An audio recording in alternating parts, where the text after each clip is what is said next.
Xorazm viloyatidagi barcha umumta'lim maktablarda ham yangi o'quv yiliga puxta hozirlik ko'rilmoqda. Muassasalarda joriy va mukammal ta'mirlash ishlari yakunlash arafasida. Shuningdek, 3 ta tumanda yangi maktablar barpo etilmoqda. Yangi bozor tumani ham so'nggi yillarda keng bunyodkorliklar maydoniga aylandi. O'tgan yili Obod markaz dasturi doirasida yangi bozor shaharchasida keng qamrovli ishlar qilingan edi. Natijada shaharcha obod va ko'rkam qiyofa kasb etdi. Bu yil esa tuman markazidagi Do'stlik mahallasida yangi ta'lim maskani bunyod qilinmoqda. Mahallada 2369 nafar aholi istiqomat qilsa, ularning maktab yoshidagi qismi 342 nafarni tashkil etadi.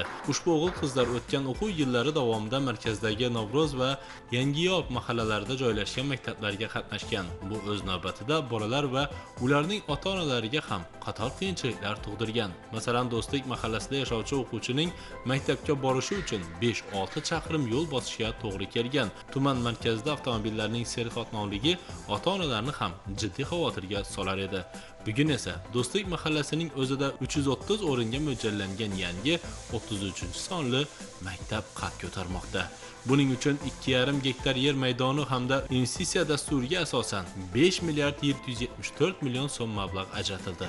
Qurilish ishlariga 100 nafarga yaqin quruvchilar jalb etilgani ishning tez va sifatli olib borilishiga zamin yaratmoqda.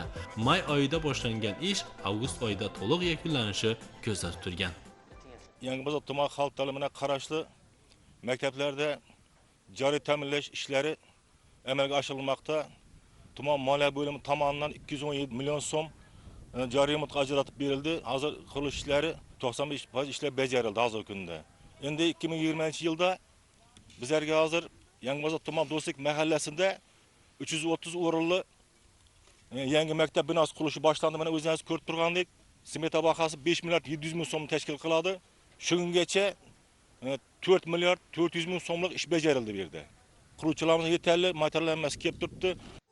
Yaratilayotgan bu kabi qulayliklar mamlakatimizda yosh avlod ta'lim tarbiyasi nechog'lik dolzarb ahamiyatga ega ekanligidan dalolat beradi. Bizning farzandlarimiz ancha yillardan buyon tuman markazidagi maktablarga qatnashar edi.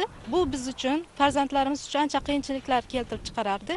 Bu maktabning qurilishi nafaqat biz ota-onalarga, balki farzandlarimiz uchun ham katta sharoitlar yaratiladi. Sababi shunday ko'rkam binoning qurilishi mahallamizning ham ko'rkiga yanada ko'rk bag'ishlaydi. Biz o'ylaymizki, bizning farzandlarimiz shu maktabda o'qib, el koriga yaraydigan insonlar bo'lib yetishadi.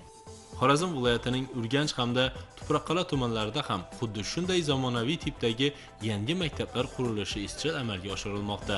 Kelgusida bu ta'lim maskanlari zamonaviy bilimga ega, yurt joriga kamarbasta yoshlarni tarbiyalashga xizmat qiladi.